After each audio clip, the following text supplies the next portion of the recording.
Hey babies, my lovies, how you guys doing? I got a extra question. Someone wants to know, and this is for you, Urban Explorer. So I say at Urban Explorer. What up, girl? Hey. Okay, you want to know about the words and you want to know more about living without skin. You want me to explain that to you. So I'm going to explain it to you the best way I can so you can start having fun, girl. Okay. First of all, let me explain the skin thing. And I have to tell you a story so you can get. I have to tell stories because the stories are my life experiences. I'm not going to tell you no lie. I'm going to give you my life experience. And you can see what happened through my life experience in order to see what I'm trying to say. Okay. I have died 5 times. I well coded 5 times. And I've rejected twice since I've had my heart. I'm 11 years old now. But on the fifth time of dying, I was trapped outside of my body. I couldn't get back in my body. I could feel everything that was going on, like how everybody felt. And I saw myself laying on the bed. I saw people working on me. I saw the doctors working on me. I saw my room filling up with a whole lot of people. And I was somewhere else, but I was there, but I was not there inside my body, okay? As I'm outside my body, there's a voice speaking to me.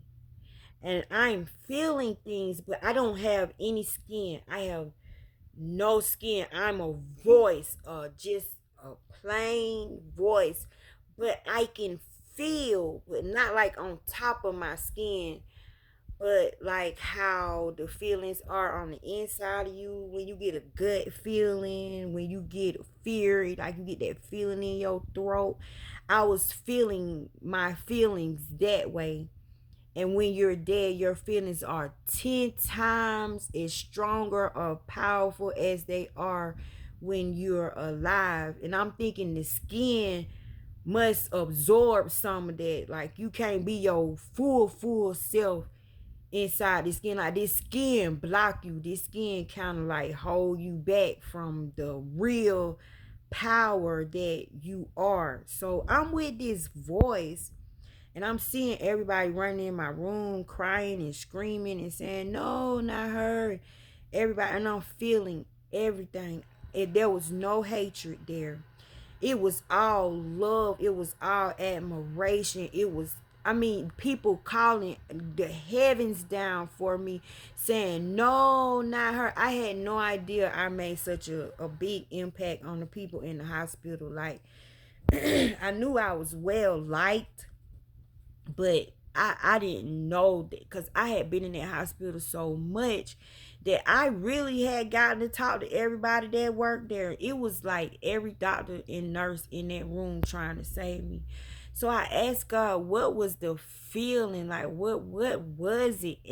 I asked the voice that was with me, like, what am I feeling? And it was like you feeling how everybody feels about you.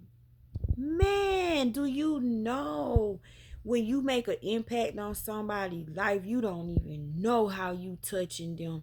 To be able to feel what they feel for you, oh my God, is a gift. But it was one feeling in the room that was more powerful than all the feelings. It was overtaking me. I couldn't take it. I began to yell like, but I don't have arms. I'm holding myself, but remember, I'm just this voice with all these feelings, emotions, like deepness. So I said, what is that? And the voice told me to look at my husband. And when I looked in the corner at my husband, he was sitting on the floor with his face inside his hands. And he was like, no, no. To see him see me like that, Oh my God, it broke my heart. But to feel what was coming out of him, to know that I was going through that, and it was overtaking me, y'all.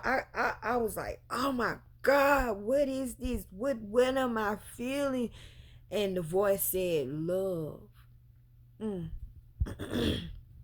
I felt how my husband felt about me, out of my skin. Like nobody can't tell me my husband don't love me. He can't even tell me he don't love me. That man love me. When I say he treat me so well, oh, he is so good to me. And to be able to feel what he really feel about me, instead people can tell you they love you and you like, yeah, but I got to feel love, like the entity love, the essence love, the presence love, the power love. And it was all encamped around me. It eventually let me go back because I said I didn't want to leave him like that. I said, he is, how could a person feel like that? If I'm gone and he's stuck feeling like that, I felt like crap leaving him that way. I just knew he would come right behind me. So I said, you know what? No, no, no. I'll go back. Can I go back? And the voice said, yes, go back. I had a choice whether I want to go back. Y'all, I done died so many times. I got so many stories. They got tired of seeing me in heaven. They're like, yes, you could go back. So you get choices. For some reason, I had choices. I don't know if everybody get choices, but I had choices. But I chose to come back. I didn't want to go. I wanted to console him because he was hurting so bad, because he just knew it was no more me. So this is what I'm explaining about no skin. Okay, I had to get back in my body, and it's happened to me other times also, but that was just one time, like a really good time to tell you about that Urban Explorer. But to be outside of your body but be in your body, you can do that in your imagination. So since I do that in my imagination, since it's happened to me several times, I don't like the surprise of popping out of my body. God don't have to tell me, look, you're not that body. He ain't gotta keep telling me. I get it. I'm not this body. I'm borrowing this body because I've seen this body somewhere else and I've been somewhere else. Nobody can take this experience from me. So now, how would I live if I was outside my body? But let my body do what my body do. But it's something to this spirit where I was feeling stuff, I was seeing stuff, and I've been seeing stuff all my life. It's just that moment helped me put all the pieces together. Because I thought I was crazy with some of the stuff I've seen. So as I'm experiencing this love, I don't want to be like my whole self. I can experience that feeling, that entity, that energy all the time. It's just imagination. So if you are your flesh, you have to pick up stuff with your hand, right? So now you have to, in your imagination, this is how you exercise your imagination. God is in your imagination. Your imagination is your secret place. This is how you get to talk to the spirit. I was with spirit, y'all. So I'm telling you how to talk to spirit. Just pretend, be a child, kick that grown person to the curb. Come on, go with me, be a kid, be imaginary. Put your skin suit over there and you come spirit walk with me. So without the skin, you have to imagine. If I wanted something, how would I get it? I don't have hands. I'm just a spirit. So if how would I call things to me? Because it's your job to bring things to you. You get it? It's your job to get things for this skin. So now I get the connection. So I focus. All I can do is focus because I'm nothing but a voice. I'm nothing but those feelings. I don't have hands. I don't have legs. I don't have eyes, but I know. I have a universal knowing. I have a strong knowing. It's like telepathic. So I'm everything. I'm everywhere. I have no shape. I have no form, but I can be anything, be inside anything, be around anything. So when you are in the spirit form and you're focused like that, if you practice being like that every day, imagine yourself as God walking down here. If God was walking down here in spirit form, which you are in spirit form now, you put the flesh suit up. Every car alarm should be like beep beep, hello. Trees should be waving at you. Flowers should be waving at you. Birds should be stop doing their normal fluttering and coming in your face like, hey. Butterflies should be landing on you and rubbing you. Like, you get connected with nature when you spirit walk. Just imagine yourself without skin and practice focusing. So when it comes to the words, this is how you focus. I get a word from spirit, just one simple word. Like, take the word faith. You have to, since you're in the spirit realm, these words now become the people. See, in the flesh, we are the people. But in the spirit realm, the words are the people. Understanding is the people. Wisdom is a people. Trust is a people. Truth is a person. You put a hat and a mustache and a wig and makeup and dress and suit. However you want to dress these entities up, you dress them up. But these words are alive. Excuse me, y'all. I had a trait, and ever since then, my throat always get clogged up. I'm sorry, I keep clearing my throat, but it's some good stuff coming out of this throat, y'all. It's some good knowledge. It's coming out of the fountain of youth. So, as you spirit walk, these words are alive. Now you gotta make friends. You gotta make friends in the spirit realm. It's not things that are physical. You're dealing with the unseen thing. Faith is the unseen thing. You want faith because faith helps you see the unseen thing. So this is how I met faith, just through knocking. I kept hearing this every time I try to go to sleep. And faith work on your hearing, by the way. I couldn't get rid of the knocking. I would go answer the door. I would go check in the kitchen. I would just stand there and see if the knocking to keep going. I start arguing at the goddamn knocking. I start, having a whole conversation with knocking.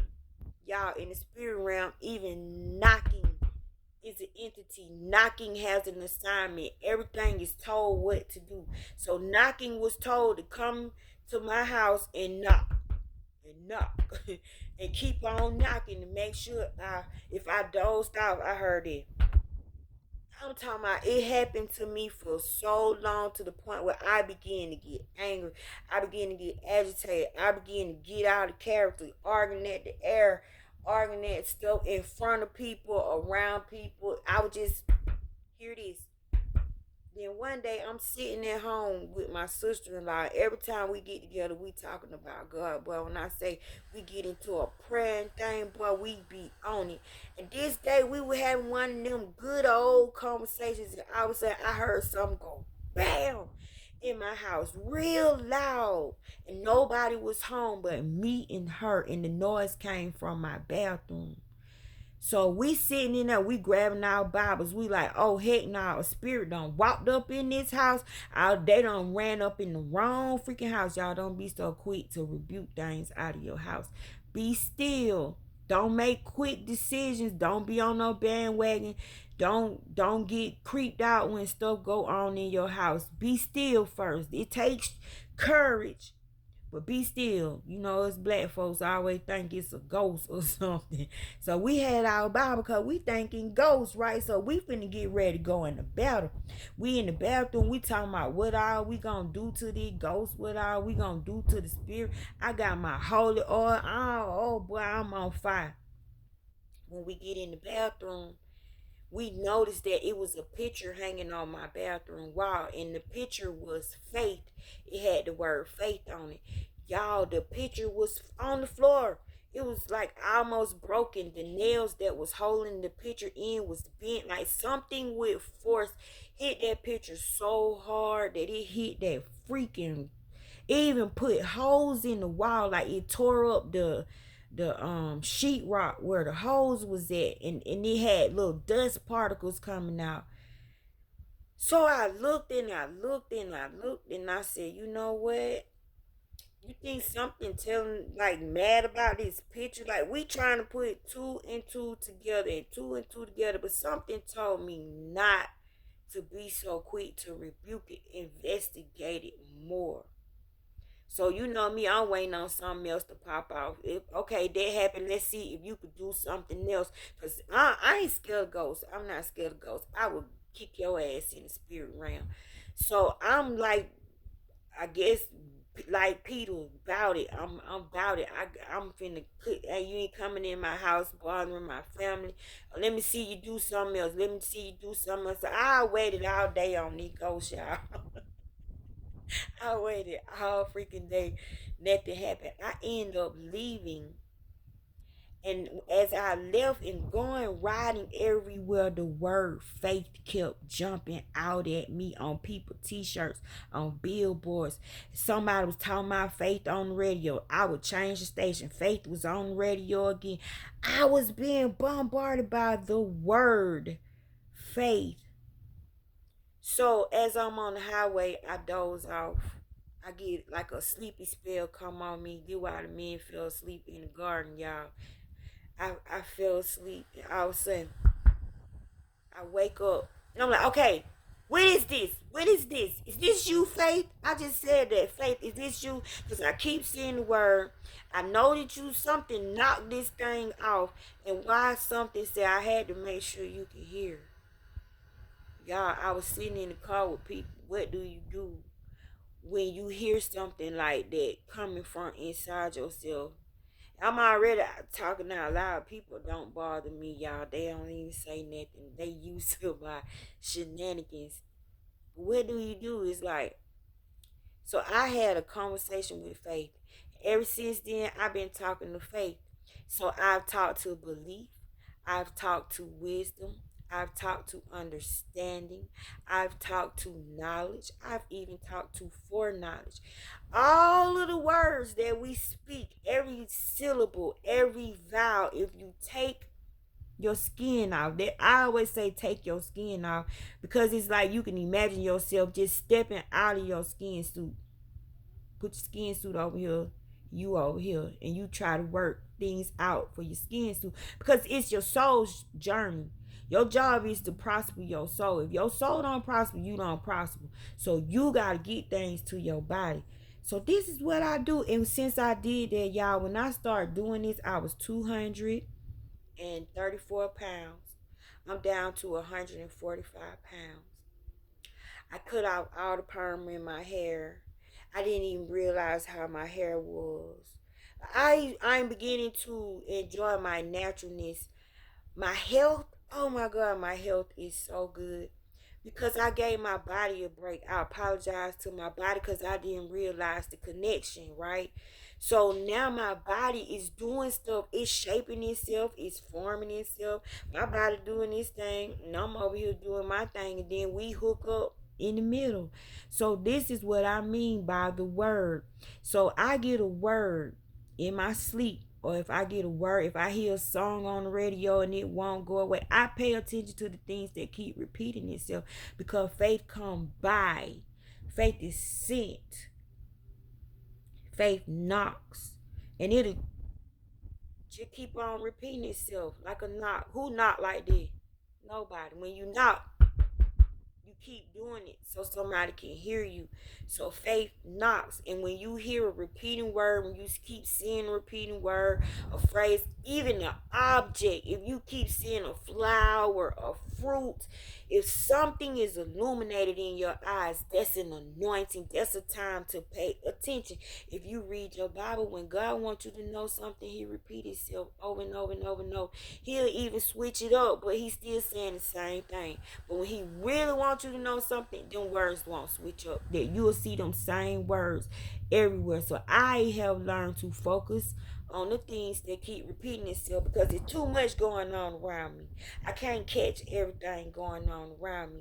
So how I center myself, I pay attention to the things that repeat itself. A sunflower kept repeating itself. I was seeing sunflowers everywhere, on commercials, on TVs, on people's cars, through traffic. I mean, just simple things because it's the spirit in everything. And when you spirit walk, things notice you. And these sunflowers led me to a good friend. You know what I'm saying? I get purple heart symbols everywhere. Purple hearts represent my deceased daughter. And I get to communicate with my daughter through purple hearts. Everywhere I go, I see purple hearts. I know spirit is communicating with me. I call them monopoly pieces, pineapples. A simple pineapple, following a pineapple, being bombarded by pineapples. Can't stop seeing pineapples. I'm not in a good place with my children. I want a better relationship with my children, especially my oldest daughter, y'all. That's my baby. And the pineapples led me. I kept seeing pineapples over and over and over. I made videos about this stuff and I take pictures. I kept seeing the pineapples. The pineapples were letting me know that it was time because we were estranged from each other for like 2 years. We wasn't speaking, we wasn't seeing each other. But within this time, I was working on myself, doing my spirit work. I guess she doing the same thing. And when you don't worry, when you don't argue, when you cut out the bullcrap and you just focus on you, things get fixed in the space time. In the midst of nothing happening, things are happening. So when I followed the pineapples end up leading me to my baby. Now me and my baby in a good place, y'all. We be having so much fun and we have good conversation and the vibe is so different. God healed it. Like God healed it. And just because I found the pineapples, the last resort of the pineapples was in her house. She ate the pineapples. She put the pineapples in her house. She rubbed the pineapples on her skin because she had so many pineapples in her house, y'all. It's amazing how God speaks. He speaks universal. So you gotta take your skin out because he can use a fork to talk to you. A coffee pot taught me about my identity, y'all, because I was having an identity crisis. And man couldn't get me straight. No psychologist. It took a freaking coffee pot to talk some sense into me. But through the way you communicate with things. I go in the beauty supply store all the time. Y'all, the beauty supply store knows me. All of the objects in the beauty supply store know me. 2 wigs greeted me with my name on it. One in the front of the store named Tasha. The other one in the back named Tally, which is my maiden name. So when I walked in the store, I got greeted by the beauty supply store. When I walk in buildings, I see God's signature. I know the building is speaking to me. Everybody else is sitting there eating, shopping, talking to their family, not me. Not me. I'm talking to the tables, the chairs, but I'm talking to the people. I'm enjoying things, but in the back of my mind, I'm really talking to the nails. I'm talking to the floor. I'm talking to the marble. I'm talking to the forks and napkins. I'm talking to the glasses in the place. I'm talking to things that people don't pay no attention to because I'm making friends on this side because if something was to go down, I need for my environment to know me because if you try to hurt me, a tree need to fall on you. If you try to hurt me, a car need to come out of nowhere and just run your ass over. I ain't playing. I ain't in to play with you. Trying to hurt me, I'm nothing nice. Okay, I'm nothing nice. Don't come this way. If you got a gun and you trying to shoot me, I want that gun to jam up. I want the metal that the gun is made out of to say, foolish, you crazy. I ain't fit. Do you know who that is? Do you see her? Nah, what I do, I jam up on you. Or if you try to mash this button, if you insist on mashing this button, cause the bullet in there saying, not her. Oh, heck no, I ain't finna hit her. You crazy as hell. I'm not coming out there, but if you want to insist on mashing that button, I want that bullet to come out the other end. Tell your goddamn on eye up. That's me. So don't do me in the spirit realm. So this was my message for today. This is what I mean by the word, and this is what I mean by coming out of your skin. You want to make friends with the elementals. You want the elementals to know you, not the people, because it's the words that's running around here destroying everybody and tearing everybody up. We're using the words. The words are coming out of our mouth, but the words got legs.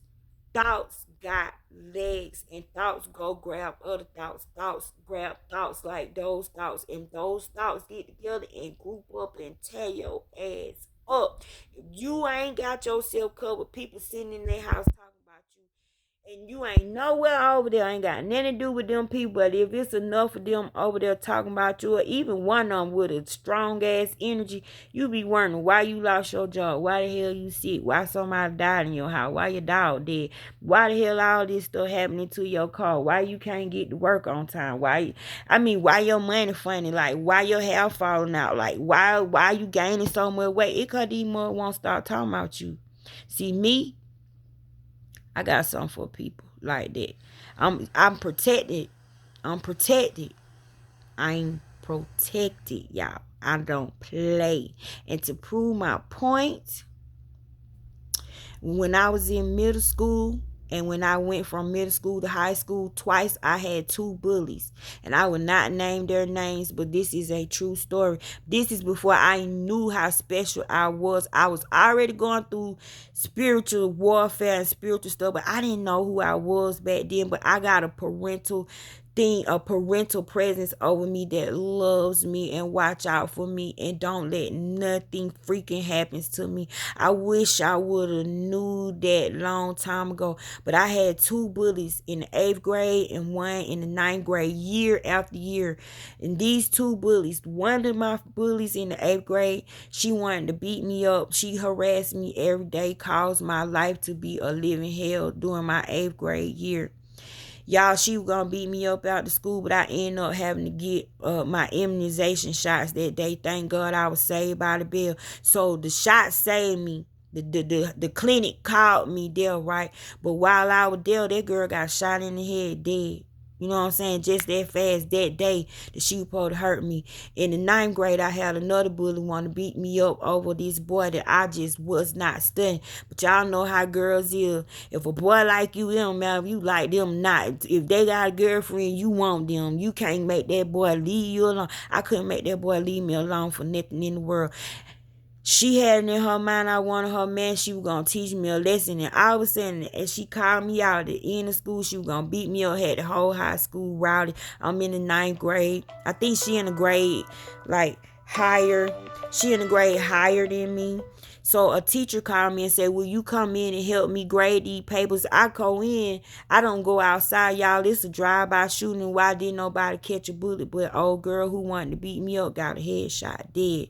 So I don't play. Don't play with me. This is what I mean by spirit walking. You have friends, the elementals, the grass, the trees, the flowers, everything in your sight is watching over you.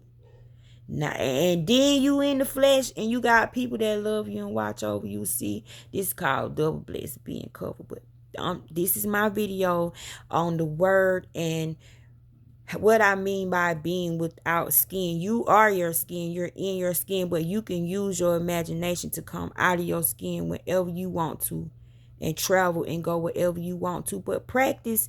How would you live if you were just a spirit? What would you do? How would you support yourself? How would you survive? How would you communicate with people? And that's all I do. That's all I do. And it make me run into dead people. It make me run into the people already dead. It make me run into non-physical energy.